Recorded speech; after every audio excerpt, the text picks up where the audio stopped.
खाद्यतेलाच्या आयातीवरती जे शुल्क आहे ते तुम्ही 30%वरून 5.5%वर आणत असाल तर सोयाबीनचे रेट पडणारच ना. ह्या शेतकरी आंदोलनामुळं मोदी धोक्यात आलेले आहेत, हे पण चुकीचंच आहे. तर मग त्यावेळेसही काही त्याचा फटका बसलाच नाही शेतकरी आंदोलनाचा, असंच म्हणता येईल का? त्याला ह्या शेतकरी आंदोलनामुळे काही धक्का लागलेला नाही. शेतकऱ्यांचे मुद्दे कुठे आहेत? तर सध्या उत्तर भारतातल्या राज्यांमध्ये काय सुरू आहे? दक्षिण भारतामध्ये फक्त जर कर्नाटकचा अपवाद वगळला तर भाजपला तिथं काही फारसं स्थान नाही. त्याचा तोंडवळा जो आहे बजेटचा तो काय आता शेतकरी केंद्रित असा राहिलेला नाही. म्हणजे मोदीचा पगार अशा प्रकारचं परसेप्शन ते क्रिएट झालं. पण तरीही शेतकऱ्यांमध्ये प्रचंड असंतोष आहे, राग आहे, नाराजी आहे. म्हणजे शेतकऱ्यांच्या वाट्याला काहीच कसं काय आलेलं नाहीये. आताही शेतकऱ्यांमध्ये नाराजी आहे, पण आता राम मंदिर उपयोगाला येईल असं त्यांना वाटतं. नमस्कार, मी धनंजय सानप. झाडाझडती विथ रमेश जाधव या ॲग्रोवनच्या खास सिरीजमध्ये तुमचं स्वागत. लोकसभेच्या निवडणुका अवघ्या काही दिवसांवरती येऊन ठेपलेल्या आहेत, त्या कधीही देशात होऊ शकतात. या निवडणुकांमध्ये शेतकऱ्यांचं महत्त्व काय आहे, शेतकरी नाराज का आहेत सरकारवरती, निवडणुकांचं एकूण राजकारण कुठल्या पद्धतीने चाललं आहे देशात, विरोधी पक्ष काय करतायत, केंद्रातलं सत्ताधारी भाजप काय करतंय, नरेंद्र मोदी शेतकऱ्यांच्या हिताचे प्रश्न सोडवतायत का, या सगळ्या विषयांवरती आज आपल्यासोबत बोलण्यासाठी आहेत ॲग्रोवनचे content chief Ramesh Jadhav sir. Sir, तुमचं सिरीजमध्ये पुन्हा एकदा स्वागत आहे. सर, सध्या देशात कधीही लोकसभेच्या निवडणुका होतील असं चित्र आहे. तर या लोकसभेच्या निवडणुकांमध्ये नरेंद्र मोदी प्रचंड बहुमताने निवडून येतील अशी चर्चा राम मंदिरामुळे सुरू झालेली होती. पण पंजाब आणि हरियाणाच्या सीमेवरती शेतकरी आंदोलन उभं राहिलं आणि त्याच्यानंतर असं एक बोललं जातं आहे की आता या शेतकरी आंदोलनाचा नरेंद्र मोदींना फटका बसेल आणि त्यांच्या सीट्स कमी होतील. तर असं होण्याची शक्यता आहे का शेतकरी आंदोलनामुळे? ह्या जे आता लोकसभा इलेक्शन आहेत त्याच्याबद्दल दोन मतप्रवाह होते. एक पहिला मतप्रवाह असा होता की मोदींना आता क्लीन स्वीप आहे, म्हणजे सलग तिसऱ्यांदा ते सत्तेवर येतील आणि राम मंदिरामुळे जे काही वातावरण निर्मिती झालेली आहे आणि एकंदर भाजपचा आणि मोदींचा जो आत्मविश्वास आहे त्याच्यातनं असं त्यांनी चित्र निर्माण केलं होतं की आता ह्या निवडणुका म्हणजे काय औपचारिकता आहेत आणि सलग तिसऱ्यांदा आम्ही प्रचंड बहुमताने सत्तेवर येऊ. त्यांनी त्यांचा जो टार्गेट डिक्लेअर केलं की भाजपला 370 जागाचं टार्गेट आहे आणि NDAला 400 जागांचं आहे. ते सलग तिसऱ्यांदा असं रेअर केस आहे की सलग तिसऱ्यांदा भारतामध्ये सत्तेवर येणं. तर तो एक त्यांचा एक आत्मविश्वास आहे आणि ते जवळपास आता झालेलंच आहे अशा प्रकारचं चित्र होतं. त्याच्यामध्ये शेतकरी आंदोलन सुरू झालं आणि ही जी काही मोदींचा ग्राफ वर चाललेला होता तर तो ग्राफ ह्या आंदोलनामुळे खाली आला आहे आणि मोदींना ही निवडणूक जड जाईल असा एक दुसरा मतप्रवाह आहे. परंतु मला असं वाटतं की या दोन्ही मतप्रवाहांमध्ये हे टोकाचे आहेत. आणि कशामुळं? वास्तव हे मध्ये कुठंतरी आहे. कसं? कारण पहिला जो ह्यांचा जो आत्मविश्वास आहे की आता आपण इलेक्शनमध्ये जो महत्त्वाचा मुद्दा आहे तो राम मंदिराचा, की राम मंदिरामुळे आपण एक धार्मिक ध्रुवीकरण तर केलंच परंतु एक प्रचंड बहुमत आपल्याला मिळेल याच्यासाठीचं जे काही वातावरण निर्मिती करायची होती ती वातावरण निर्मिती ह्या राम मंदिरामुळे झाली. आणि दुसरं मोदींनी ज्या 4 जाती सांगितलेत की मी बाकी जातपात मानत नाही, ह्या 4 जाती मानतो, ते म्हणजे एक तरुण, युवा, गरीब, शेतकरी आणि महिला. तर ह्या जातींचं हे कुठून आलं की ते ओबीसी राजकारणाला शह म्हणून त्यांनी हे सांगितलं की जातीय जनगणनेचा जो मुद्दा आला होता त्याला शह म्हणून त्यांनी सांगितलं की मी ह्या 4 जाती मानतो आणि ह्या 4 जातींसाठी आम्ही खूप काही डिलिव्हर केले अशा प्रकारचं एक नरेटिव्ह त्यांनी तयार केले. त्याच्यामुळं हे जे आहे धार्मिक उन्मादाचं राजकारण जे राम मंदिरामुळं त्यांनी उभं केलं ते एक आहे. दुसरं ओबीसी राजकारणाला शह म्हणून त्यांनी जे लाभार्थ्यांचं राजकारण सुरू केले की ह्या वेगवेगळ्या स्कीममधून ह्या 4 घटकांना आम्ही खूप काही डिलिव्हर करतो आहे, ते एक लाभार्थी आम्ही एक डिलिव्हर करतो आहे आणि थेट त्यांच्या अकाउंटवर पैसे जमा करतो आहे आणि अशा प्रकारचं एक कॉम्बिनेशन करून ते निवडणुकीला सामोरं जाणार आहेत. आणि अशा प्रकारे त्यांनी एक वातावरण निर्मिती अशी केली की आता काही आव्हानच उरलेलं नाही आहे. परंतु जर असं आव्हान नसेल तर मग दुसऱ्या बाजूला आपल्याला दिसतंय की ते प्रत्येक राज्यामध्ये एकेका जागेसाठी ते मशक्कत करत आहेत. म्हणजे त्यांनी जो इंटरनल सर्व्हे केलेला होता त्याच्यामध्ये त्यांना असं जिथं दिसलं की ह्या जागा डेंजर झोनमध्ये आहेत, त्या डेंजर झोनमधल्या जागांसाठी त्यांनी खूप त्याला आपलं मेटिक्युलस प्लॅनिंग असं म्हणतात ते प्लॅनिंग सुरू केले. त्याच्यामुळे आता प्रत्येक राज्यामध्ये आपल्याला दिसतंय की त्यांनी तिथं आपली सगळी शक्ती पणाला लावली. समजा राम मंदिरामुळे जर त्यांना पूर्णपणे क्लीन स्वीप मिळाली असती तर मग बिहारमध्ये नितीश कुमारला फोडायचं काही कारणच नव्हतं ना. बरोबर. किंवा महाराष्ट्रामध्ये अशोक चव्हाणांना भाजपमध्ये प्रवेश देण्याचं काही कारण नव्हतं. परंतु दुसरा त्याचा अर्थ असा लावता येईल की ते एका अर्थाने धास्तावलेले आहेत, म्हणजे आधीच्या यशाची पुनरावृत्ती करता येईल की नाही ह्याच्याबद्दल कुठेतरी साशंकता आहे. आणि दुसरा त्याच्यातला मुद्दा आहे की ते कुठली रिस्क घ्यायला तयार नाहीत. हे राम मंदिर वगैरे सगळं केलेलं आहे, सगळं आपल्या अजेंड्याप्रमाणे सुरू आहे, पण तरीसुद्धा आपल्याला कुठली रिस्क घ्यायची नाही आहे. त्याच्यामुळे दक्षिण भारत असो किंवा उत्तर भारत असो तिथे ते त्याच जोमाने प्रयत्न करत आहेत. आणि भाजपचं एक वैशिष्ट्य आहे की भाजप म्हणून जो पक्ष आहे किंवा RSSच्या संघटनेचं त्यांना जे पाठबळ आहे, त्याच्यामुळे हे एक भाजप हा जो पक्ष आहे तो निवडणूक जिंकण्याची मशिनरी म्हणून ते पुढं आलेलं आहे. त्याच्यामुळं ते कायम इलेक्शन मोडमध्येच असतात. म्हणजे इलेक्शनचा निकाल लागला की दुसऱ्या दिवशीपासून त्यांची पुढच्या 5 वर्षानंतर जी निवडणूक येणार आहे त्याची तयारी सुरू असते. त्याच्यामुळं एका अर्थाने मग जर तुम्हाला इतका आत्मविश्वास आहे तर मग हे धास्ती काय, हा एक मुद्दा आहे. आणि दुसरा मुद्दा आहे की मग जे विरोधी पक्ष असं म्हणतात की असं एक झालं होतं की बाबा मोदींनी त्यांची विरोधी पक्षांची गोची केली होती, कारण नरेटिव्ह असं काही ठेवलेलंच नव्हतं की विरोधी पक्षांना ज्याच्यावर बँक होता येईल किंवा त्याच्यावर आधारे त्यांना निवडणूक लढवता येतील.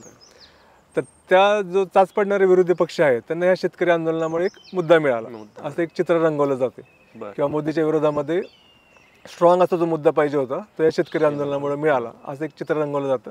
आणि त्याच्यामुळे मग मोदींची जी काही घोडदौड चालू आहे त्याला लगाम बसेल असं मानलं जातं. परंतु जर आपण त्याचे तपशील बघितले किंवा ॲक्च्युअली फॅक्ट बघितलं, कारण हे सगळं नॅरेटिव्ह किंवा परसेप्शनचा खेळ आहे, प्रत्यक्ष तपशील जर बघितले तर याच्यामध्ये पण फारसं काही तथ्य दिसत नाही. कारण हे जे काही आंदोलन आहे आणि 2 वर्षापूर्वी झालेलं आंदोलन आहे ह्याच्यामध्ये एक मोठा फरक म्हणजे त्या आंदोलनाची ताकद खूप मोठी होती आणि त्या तुलनेमध्ये ह्या आंदोलनाची ताकद कमी आहे. कारण त्या आंदोलनामध्ये पंजाब, हरियाणा आणि पश्चिम उत्तर प्रदेश इथल्या शेतकरी संघटना सहभागी झालेल्या होत्या आणि देशभरातल्या शेतकरी संघटनांचा त्यांना भावनिक पाठिंबा होता, जरी प्रत्यक्ष नसेल तरी.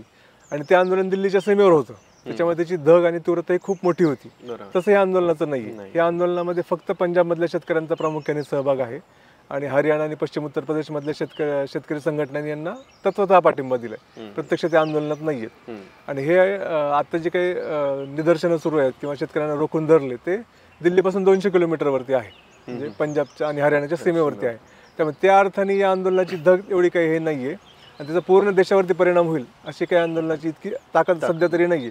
अर्थात ते आंदोलन अजून सुरूच आहे आणि इलेक्शन आता तोंडावर आहेत, तोपर्यंत काय होईल हा एक वेगळा मुद्दा आहे. परंतु हे जे दोन्ही टोकं जे मांडले जातात की आता मोदींना आता काही अडथळाच उरलेला नाही आहे, हे जसं चुकीचं आहे तसंच ह्या शेतकरी आंदोलनामुळं मोदी धोक्यात आलेले आहेत हे पण चुकीचंच आहे.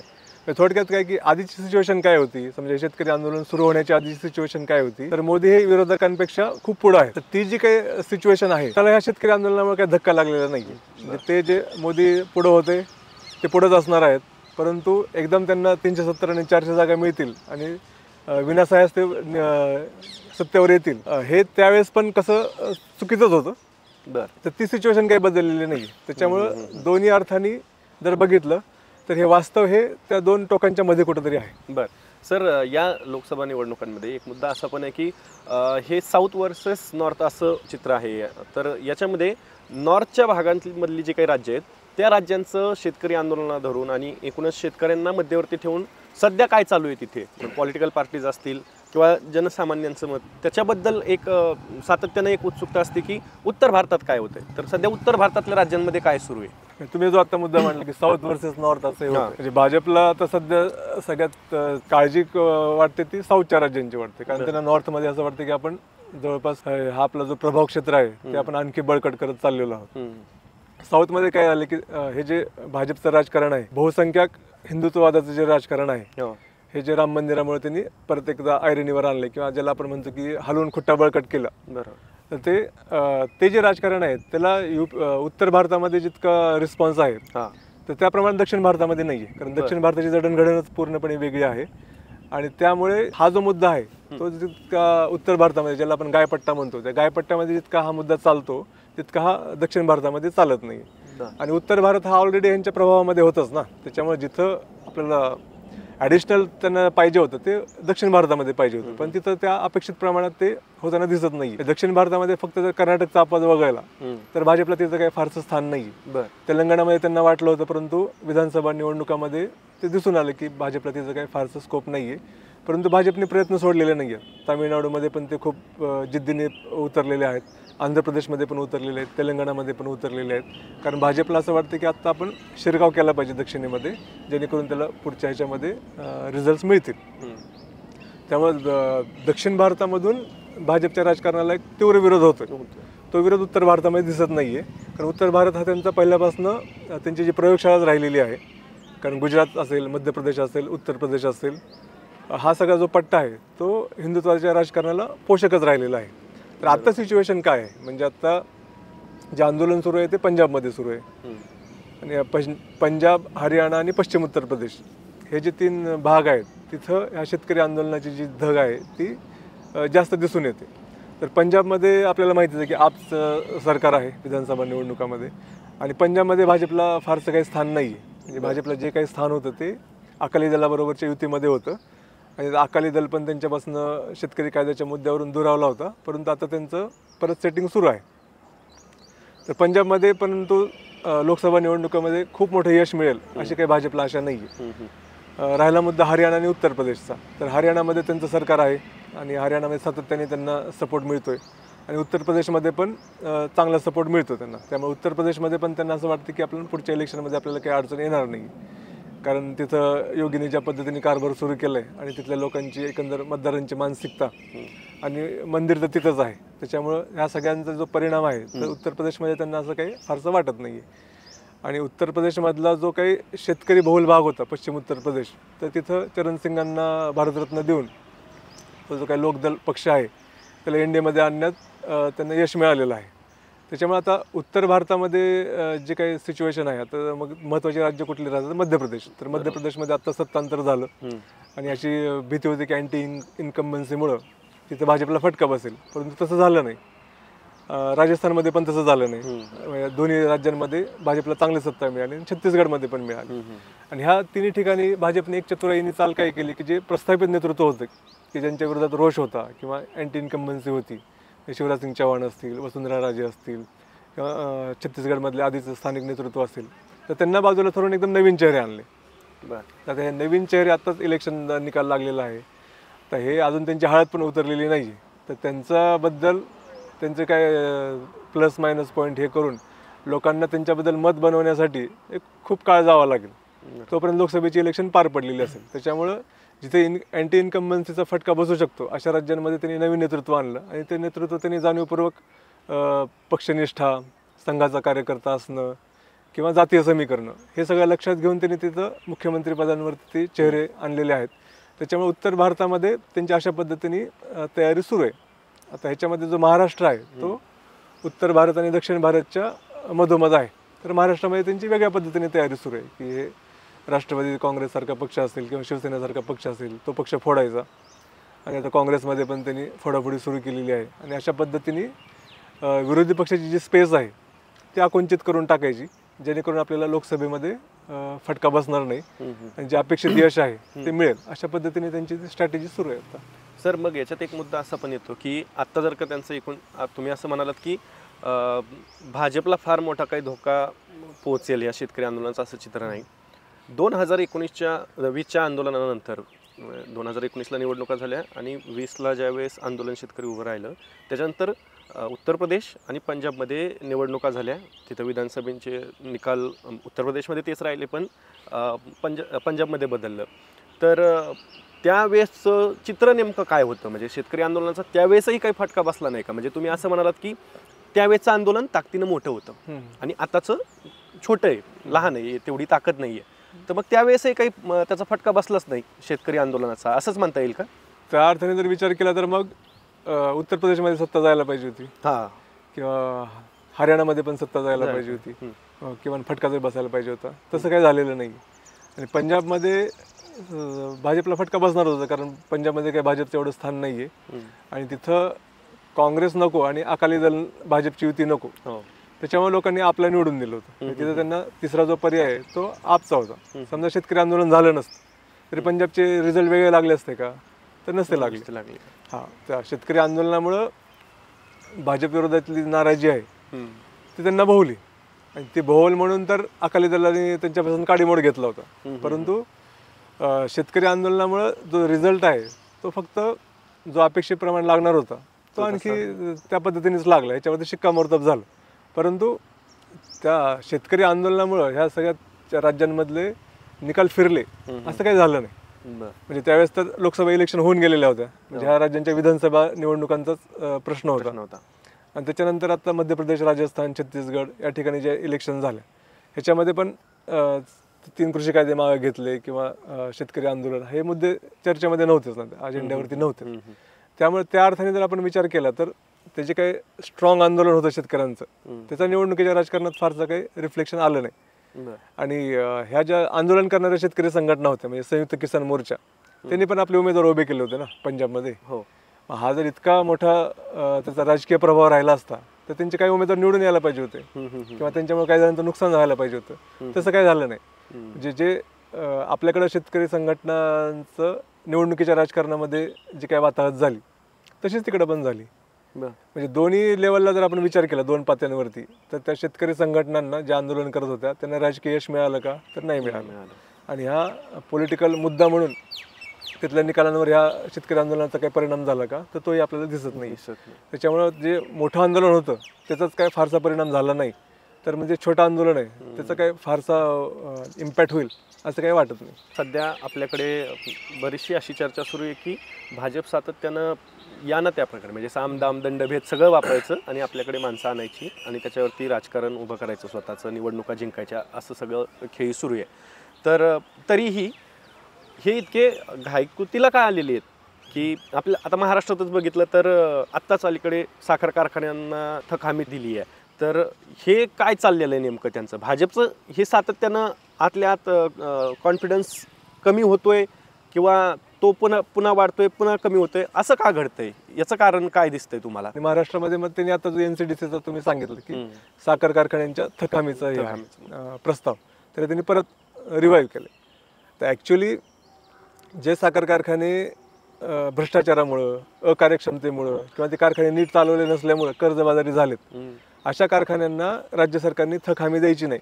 कारण ते काय होतं की ते जे कर्ज घेतात ते कर्ज हे कारखाने फेडत नाहीत आणि मग त्याची जी काही अकाउंटेबिलिटी आहे ते राज्य सरकारवर येते. म्हणजे राज्य सरकारला मग थक हमी दिल्यामुळं ते कर्ज फेडण्याची जबाबदारी पार पाडावी लागते आणि सरकारचं मोठं नुकसान होतं. त्यामुळे असं पॉलिसी डिसिजन घेतला होता की ह्यापुढं की राज्य सरकार अशा कारखान्यांना थक हमी देणार नाही. तो निर्णय फिरवला. तो कशासाठी फिरवला, तर अजून काँग्रेस राष्ट्रवादीमधून त्यांना जे इन्कमिंग करायचं आहे ते डोळ्यासमोर ठेवून परत तो थक हमी आपण देणार आहे. म्हणजे जे कारखाने ज्या पुढाऱ्यांनी गाळात घातले असा भ्रष्टाचाराचा आरोप BJP करत होतं, त्याच नेत्यांना परत तुम्ही पाठबळ देताय ना. ते कशासाठी देताय, तर तुम्ही लोकसभेची जी इलेक्शनची गणित आहेत की आता डेंजर झोनमधल्या जागा तिथं आपण रिस्क घ्यायची नाही आहे, त्याच्यामुळे मग कुठल्या पद्धतीने त्यांना मदत करता येईल अशा पद्धतीने ते सुरू आहे. आता हर्षवर्धन पाटील त्यांचा कारखाना कशा पद्धतीने चालवला किंवा त्यांचा दूध संघ कशा पद्धतीने चालवला याच्याबद्दल भाजपच टीका करत होतं ना. आणि त्यांना वारंवार मदत मिळत होती हर्षवर्धन पाटलांना. आता हे अशाच व्यक्तीला तुम्ही राष्ट्रीय सहकारी साखर कारखाना महासंघाचा अध्यक्ष केलं किंवा NCDCच्या डायरेक्टर बोर्डावर त्यांना घेतलेलं आहे. त्याच्यामुळं एक मेसेज दिलेला आहे की बाबा साखर कारखानदारीमध्ये जे काही घटक इन्व्हॉल्व आहेत किंवा जे स्टेक होल्डर्स आहेत त्यांच्या पाठीशी आम्ही राहणार आहे. हा मेसेज हर्षवर्धन पाटील यांच्या नियुक्तीतून दिला आहे. म्हणजे त्यांचं राजकीय पुनर्वसन हा वेगळा मुद्दा आहे. परंतु इथल्या महाराष्ट्रातल्या राजकारणाचा जो एक बॅकबोन आहे तो इथली सहकार चळवळ आहे. सहकार चळवळ हे प्रामुख्याने साखर कारखानदारीची जी काही चळवळ आहे त्याच्यातनंच हे सगळं पॉलिटिकल यांची जी काही त्यांना पॉवर मिळते ती आहे. आता सहकारी कारखान्यांच्या तुलनेत खाजगी कारखान्यांची संख्या वाढते हा एक वेगळा मुद्दा आहे. परंतु साखर कारखानदारीचं जे काही क्षेत्र आहे त्यांना हे स्ट्रॉंग मेसेज अमित शहानी दिलेलं आहे की तुम्ही जर BJPच्या बाजूने राहिलात तर आम्ही तुम्हाला मदत करू शकतो. 2014च्या तुलनेमध्ये 2019च्या निकालाचं वैशिष्ट्य काय होतं की 2014मध्ये एक लाट होती मोदींची, त्याच्यामुळं त्यांना यश मिळेल हे अपेक्षितच होतं. पण 2019मध्ये खूप नाराजी पण होती, त्यामुळे ते यश परत रिपीट करता येणार नाही असा सगळ्यांचा अंदाज होता. ते बऱ्याच लोकांचं म्हणणं असं होतं की त्रिशंकू लोकसभा होईल, पण तसं काही झालं नाही. उलट 2014पेक्षा 2019मध्ये खूप मोठं यश मिळालं. आता 2024मध्ये ते यश टिकवून ठेवणं हेच मुळात खूप मोठं आव्हान आहे. आणि त्याच्यामध्ये आता काय होतं की समजा महाराष्ट्रासारख्या ठिकाणचा आपण जर विचार केला तर महाराष्ट्रामधली जी पॉलिटिकल सिच्युएशन आहे ती पूर्णपणे वेगळी होती. म्हणजे आधी जे महाविकास आघाडीचा प्रयोग झाला आणि तो जर महाविकास आघाडीचा जो प्रयोग लोकसभा इलेक्शनपर्यंत टिकला असता, म्हणजे शिवसेना फुटली नसती, राष्ट्रवादी काँग्रेस फुटली नसती आणि हे महाविकास आघाडी म्हणून जर हे निवडणुकीला सामोरे गेले असते तर भाजपला इथं खूप मोठा फटका बसला असता हे उघड होतं. कारण मधल्या आपल्या पोटनिवडणुका झाल्या किंवा जे काही सर्वे आहेत त्याचे जे काही रिझल्ट्स आहेत ते सगळे हेच इंडिकेट करत होते. त्याच्यामुळं इथले पक्ष फोडायचे की जेणेकरून विरोधी पक्षाची जी ताकद आहे ती कमी होईल आणि त्यांचा जी काही जी स्पेस आहे आणि भाजपची जी स्पेस असं मिळून मग आपल्याला मोठं यश मिळेल असा त्यांचा होरा होता. त्या पद्धतीने ते पक्ष फोडले. आता त्या तिघांचं सरकार सुरू आहे, ते ज्या पद्धतीने सुरू आहे त्याच्या बरेच लोकांच्या प्रतिक्रिया, पॉझिटिव्ह मतं, निगेटिव्ह मतं, नाराजी, रोष हे सगळं दिसतंय समजतंय. आणि भाजप हे वारंवार सर्वे करते. तर त्या सर्वेमधनं काय कळतं की बाबा इतकं सगळं करून सुद्धा महाविकास आघाडीचा जो टक्का आहे तो तुलनेने म्हणजे अपेक्षेपेक्षा जास्त आहे. समजा आता अशोक चव्हाणांना फोडून भाजपमध्ये आणायचं ही चर्चा काय आज आहे का? हे वर्ष, दीड वर्ष, 2 वर्षापासून सुरू आहे. पण हे टायमिंग आताच काय केलं? कारण आता त्याचा इम्पॅक्ट जास्त आहे. मग आता लगेच राजीनामा दिला, दुसऱ्या दिवशी राज्यसभेची उमेदवारी मिळाली, तिसऱ्या दिवशी ते हे पण झाले, खासदार पण झाले भाजपचे. तर हे कशासाठी आहे? तर त्या 2 लोकसभेच्या जागांसाठी आहे आणि विधानसभेची गणितं त्यांची पुढची आहेत. आता ते विधानसभेचा विचारच करत नाहीत. आता सगळा विचार जो आहे तो लोकसभेचा आहे. तर अशा प्रकारे मग त्या 2 जागा आपण सेफ केल्या, म्हणजे नांदेडची आणि हिंगोलीची. अशा पद्धतीचं प्लॅनिंग त्यांचं पूर्ण देशभरामध्ये पण सुरू आहे. आणि बिहारमध्ये काय केलं किंवा बिहारमध्ये अशी सिच्युएशन होती जसं एक महाविकास आघाडीचं होतं तसं तिथं महागठबंधन होतं. लालू प्रसाद यादव आणि नितीश कुमार हे जर एकत्र आले तर लोकसभा निवडणुकीमध्ये आपल्याला मागचा परफॉर्मन्स रिपीट करता येणार नाही याची पूर्णपणे खात्री होती. त्याच्यामुळे त्यांनी नितीश कुमारला फोडलं आणि सरकार बनवलं. तर हे करायची वेळ का आली? जर समजा तुम्ही राम मंदिर बांधलं आणि राम मंदिराच्या आधारावर तुम्हाला असं वाटतं की आपण तिसऱ्यांदा सत्तेवर येऊ, पण नितीश कुमारला फोडायची गरज काय होती? म्हणजे ती एक धास्ती आहेच ना. बरोबर. मग त्या धास्तीपोटीच हे सगळं होतं. आणि तेजस्वी यादवनी संपर्क मोहीम सुरू केली. आता तो सगळ्या ठिकाणी जाऊन फिरतोय, रोड शो करतोय, सभा घेतोय आणि त्याच्यातनं त्याला जो रिस्पॉन्स आहे तो खूप मोठा रिस्पॉन्स मिळतोय. आणि गांधी मैदानावरची जी सभा झाली पाटण्यातली ती खूप मोठी सभा होती. ह्याच्यातनं मग त्याचं रूपांतर मतदानामध्ये होईलच असं काही नाही आहे. परंतु भाजप विरोधी जी काही स्पेस आहे ती तेजस्वी ऑक्युपाय करतोय हा त्याच्यातनं मेसेज जातोय. आता त्याला मतदानामध्ये रिफ्लेक्ट करायचं असेल तर खूप मोठे प्रयत्न करायला लागतात. संघटनात्मक हे आहे किंवा अजेंडा आहे किंवा एकंदर त्यांचा आधीचा जो त्यांची प्रतिमा आहे ती बदलण्यासाठी जे काही करायला लागतात तर ते करायची त्यांची तयारी आहे का? आणि यांच्याकडं भाजपकडे जे काही मनी पॉवर आहे, मसल पॉवर आहे आणि सगळ्यात महत्त्वाचं म्हणजे CBI आणि ED सारखी यंत्रणा आहे, त्यातलं काहीच विरोधी पक्षांकडे नाही आहे. तर अशी ही विषम परिस्थिती असताना तिथं कसं सस्टेन राहायचं हा एक मुद्दा आहे. परंतु मग इतकं सगळं तुम्ही रामायण महाभारत करून सुद्धा बिहारमध्ये त्या पद्धतीचं राजकीय चित्र उभं राहतंय. तर असं सगळीकडं होताना दिसतं. त्याच्यामुळं जरी ते दाखवत असतील तर हा मला वाटतं की परसेप्शनचा सेट करण्याचा भाग आहे की आता आम्हाला काही आव्हानच उरलेलं नाही आहे. म्हणजे मोदीने आता काय केलं की सगळ्या केंद्रीय मंत्र्यांची मिटिंग घेतली आणि त्यांना सांगितलं की आपण सत्तेवर आल्यानंतर पुढच्या 100 दिवसाचा प्लॅन मला पाहिजे. बरं, म्हणजे आता हे जर राजकीय प्रक्रिया म्हणून बघितलं तर हे चुकीचं आहे ना. तुम्ही तिसऱ्यांदा सत्तेवर याल पण ज्यावेळेस सत्तेवर याल त्यावेळेस पुढचा प्लॅन करा. पण एक मेसेज द्यायचा की परसेप्शन क्रिएट करायचं की पुढच्या वेळेस आम्हीच सत्तेवर येणार आहे, त्याच्यामुळे आम्हीच आत्तापासून प्लॅनिंग करतोय आणि विरोधी पक्षाचं बघा यांचं काहीच कोणाला ताळमेळ नाही, यांचं फाटक्यात पाय असं सगळं सुरू आहे हा मेसेज द्यायचा आहे. त्याच्या आधी मोदींनी एक स्टेटमेंट काय केलं होतं की बाबा अनेक देशांच्या राष्ट्रप्रमुखांनी मला आत्ताच आमंत्रण द्यायला सुरुवात केली. त्यांना पण माहिती की बाबा मीच परत सत्तेवर येणार आहे. म्हणजे हे लोकांना सतत बिंबवायचा प्रयत्न करतायत की मीच येणार आहे किंवा माझ्याशिवाय पर्याय राहणार नाही किंवा माझ्याशिवाय पर्याय नाही. आणि मग आपले अध्यक्ष याच्याकडे वाटचाल सुरू आहे असं एका पद्धतीने. बरं, म्हणजे आपल्याकडे पद्धत काय संसदीय लोकशाहीमध्ये की ज्या पक्षाला बहुमत मिळेल तो नंतर आपला नेता ठरवेल आणि तो पंतप्रधान होणार. पण इथं तसं काय उरलेलंच नाही आहे. मोदीच पंतप्रधान होणार अशा पद्धतीने सगळं चालू आहे. त्याच्यामुळे जर मग इतका जर कॉन्फिडन्स आहे तर मग अशा प्रत्येक राज्यामध्ये एवढी मशक्कत का करावं लागतं किंवा एवढं धसावल्यासारखं खेळी काय करायला लागतात हा एक मोठा प्रश्न आहे. आता हे सगळं चित्र बघितलं तर असं दिसतंय की BJP सत्तेत येणार, त्याच्यामुळे मग त्यांना कशाची चिंताच नाही आहे का? ते निर्धास्त आलेले आहेत का सगळ्या पद्धतीनं? आणि मग याच्यात शेतकऱ्यांचे मुद्दे कुठे आहेत, काय आहेत असा प्रश्न आहे खरं तर. 2019च्या इलेक्शनमध्ये त्यांना शेती प्रश्नाबद्दल ते एक भूमिका मांडत होते किंवा शेतकऱ्यांमध्ये नाराजी नको, शेतकऱ्यांमध्ये रोष नको म्हणून ते काही प्रयत्न करत होते. तसं चित्र आता दिसत नाही. 2019 मध्ये त्यांनी जो अंतरिम अर्थसंकल्प सादर केला त्याच्यामध्ये शेतकऱ्यांसाठी खूप घोषणा केलेल्या होत्या. बरं, PM किसान योजना जी आहे म्हणजे पंतप्रधान कृषी सन्मान योजना या शेतकऱ्यांना 6,000 रुपये द्यायचे 3 हप्त्यामध्ये. ही स्कीम त्यावेळेसच आली ना. त्यावेळेस त्यांना एक भीती होती की बाबा शेतकऱ्यांमध्ये नाराजी आहे, ते आपल्याला परवडणार नाही, त्याच्यामुळे आपण शेतकऱ्यांसाठी काहीतरी केलं पाहिजे. मग ते काय केलं पाहिजे तर मध्ये PM किसान हा एकदम सोपा उपाय होता की तुमच्या थेट अकाउंटमध्येच पैसे जमा होत आहेत. ते इलेक्शनच्या पुढं जमा होणार होते आणि त्याचे रिझल्ट पण त्यांना दिसले. तशी पॅनिक सिच्युएशन आता दिसत नाही. त्यावेळेस ते पॅनिक होते की शेतकऱ्यांबद्दल नाराजी आहे, शेतकऱ्यांमध्ये नाराजी आहे आपल्या सरकारबद्दल आणि आपण ते ॲड्रेस केलं पाहिजे. तसं आता दिसत नाही. कारण त्यांनी आता मागच्या इलेक्शनमध्ये काही फटका बसला नाही हे त्यांना कळालं. परत शेतकरी आंदोलन झालं, त्याच्यानंतर ज्या विधानसभा निवडणुका झाल्या तिथं काही फटका बसला नाही हे त्यांना कळालं. आणि आधी अर्थसंकल्पामध्ये असो किंवा पंतप्रधानांच्या भाषणामध्ये असो शेतकऱ्यांचं खूप उदो असायचं. म्हणजे अर्थसंकल्पात तरतुदी काही असे ना, परंतु त्याची सुरुवात ही शेतकऱ्यांपासून व्हायची. त्याचा फोकस असा असायचा की शेतीसाठी आम्ही खूप काही ते करतोय आणि खूप काही करणार आहे, अशा पद्धतीचं परसेप्शन ते तयार करत होते. आता ते पण त्यांनी सोडून दिले. तोंड देखलं सुद्धा ते आता बजेटमध्ये आपल्याला उल्लेख असा आढळत नाही. म्हणजे नंतर कृषी क्षेत्रासाठी काय तरतुदी आहेत ते शेवटी येतात. त्याचा तोंडवळा जो आहे बजेटचा तो काय आता शेतकरी केंद्रित असा राहिलेला नाही.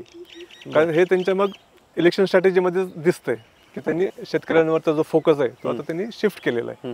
त्याचं एक कारण असं आहे की त्यांना ह्याची खात्री पटलेली आहे की शेतकऱ्यांच्या विरोधात किती जरी धोरणं राबवली किंवा किती जरी निर्णय घेतले तरी निवडणुकीमध्ये त्याचा फटका बसणार नाही. त्याच्या मग काउंटर त्यांनी काय केलं की लाभार्थ्यांचं जे राजकारण आहे की शेतकरी हा जो एक मतदार वर्ग आहे त्याचं रूपांतर आपण लाभार्थ्यांमध्ये करू. मग काय मग PM किसान योजना आहे. PM किसान मध्ये तुमच्या अकाउंटवर पैसे जमा होतील. ते किती तुटपुंजे आहेत वगैरे काही विषय नाहीये, ते पैसे जमा होतात आणि त्याचा ग्रामीण भागामध्ये लोकांना असं वाटतं की ते मोदी त्यांना पगार पाठवत, म्हणजे मोदीचा पगार, अशा प्रकारचं परसेप्शन ते क्रिएट झाले. दुसरं एक त्यांनी स्कीम काय काढली की पेन्शन द्यायची. म्हणजे जे लहान आणि सीमांत शेतकरी आहेत, म्हणजे ज्याला आपण मार्जिनल शेतकरी म्हणतो किंवा अल्पभूधारक शेतकरी आहेत, त्यांना पेन्शन योजना द्यायची. ती पण रक्कम अत्यंत तुटपुंजी आहे, परंतु त्याचा त्यांनी खूप गाजावाजा केला. आणि तिसरं आहे पंतप्रधान पीक विमा योजना. आता ऍक्च्युली पीक विमा योजनेबद्दल खूप तक्रारी आहेत, परंतु सांगताना असं सांगतात की आम्ही इतके लाख कोटी रुपये शेतकऱ्यांना वाटले, म्हणजे 1.5 लाख कोटी रुपये शेतकऱ्यांना वाटले असं त्यांनी आता बजेटच्या ह्याच्यामध्ये सांगितलं. मग ह्या ज्या काही 3 स्कीम आहेत ह्याच्या पलीकडे त्यांच्यासारखं सांगण्यासारखं काही नाही. म्हणजे मध्ये शेतकरी आंदोलन सुरू होतं पंजाबमध्ये, त्याच्यानंतर हरियाणामध्ये पंतप्रधानांनी एका कार्यक्रमाच्या वेळेस बोलताना ह्या आंदोलनाचा उल्लेख केला नाही, परंतु आमचं सरकार शेतकऱ्यांसाठी खूप काही करतंय, म्हणजे आम्ही योग्य ट्रॅकवर आहोत हे सांगायचा प्रयत्न केला. म्हणजे अप्रत्यक्षपणे पंजाबमधल्या शेतकऱ्यांचं जे काही आंदोलन आहे तर त्यांनी काउंटर करायचा प्रयत्न केला. ते करताना पण ते PM किसान, पीक विमा ह्याच्या पलीकडे त्यांना काही सांगता आलं नाही. त्यांच्या पोतडीमध्ये हेच 3 विषय आहेत की जे थेट तुमच्या अकाउंटवर पैसे जमा होतील. आणि दुसरं जे आहे ते धर्माच्या नावावर त्यांनी जे काही राजकारण उभं केलंय तर त्याच्यामध्ये आपण तरुण जाऊ असं त्यांना एक आत्मविश्वास आहे.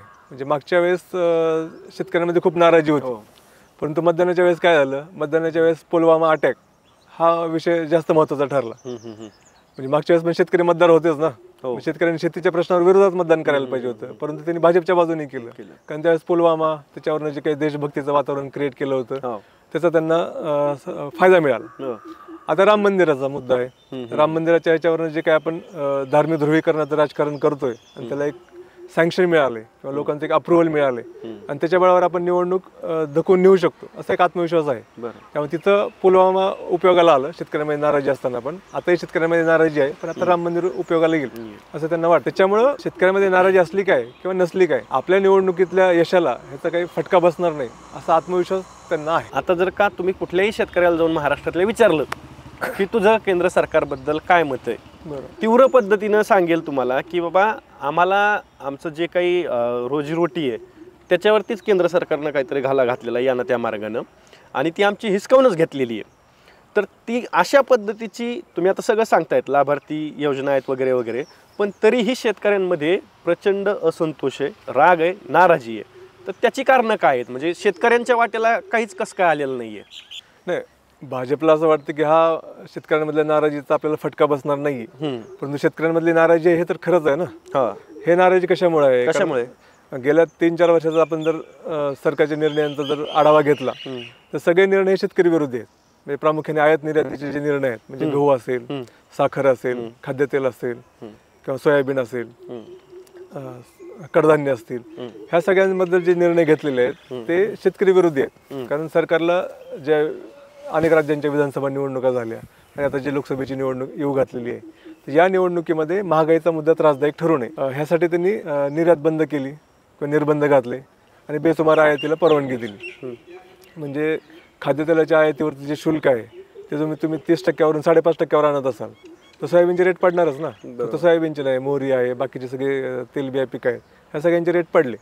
आता कांद्याचं क्लासिक उदाहरण आहे की कांद्याचे इतके शेतकरी अडचणीत असताना सुद्धा आणि सगळ्या जगभरामध्ये डिमांड असताना सुद्धा आपण निर्यात बंदी केली आणि त्यात सरकार अजिबात संकोच करत नाही. जी काय त्यांची जी धोरणं आहेत ती कशी रेटून न्यायची हे त्यांना चांगल्या पद्धतीने माहिती आहे. त्यामुळे तुम्ही सगळं जर आढावा घेतला किंवा 10 वर्षाचा आढावा घ्या, 10 वर्षामध्ये सुद्धा हे जे काय आयात निर्यातीची जी धोरणं आहेत ती शेतकरी विरोधीच राहिलेली आहेत.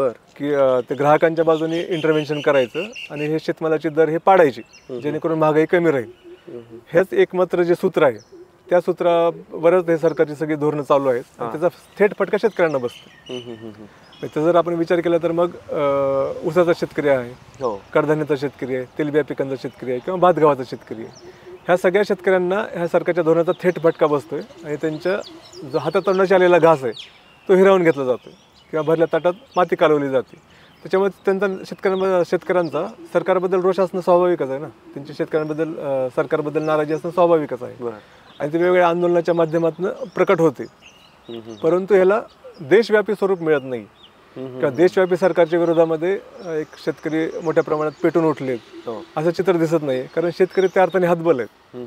त्यांना असं वाटतं की आता काही जरी झालं तर सरकार याच पद्धतीने निर्णय घेणार असेल तर आपल्याला इथं न्याय कसा मिळेल, एक हातबलतेची भावना पण शेतकऱ्यांमध्ये आहे. त्याच्यामुळं हा निवडणुकीचा मुद्दा होत नाहीये. निवडणुकीचा मुद्दा होत नसल्यामुळं राजकीय पक्षांचं काही देणे घेणं पडलेलं नाहीये आणि शेतकऱ्यांची अवस्था अशी विचित्र झालेली आहे.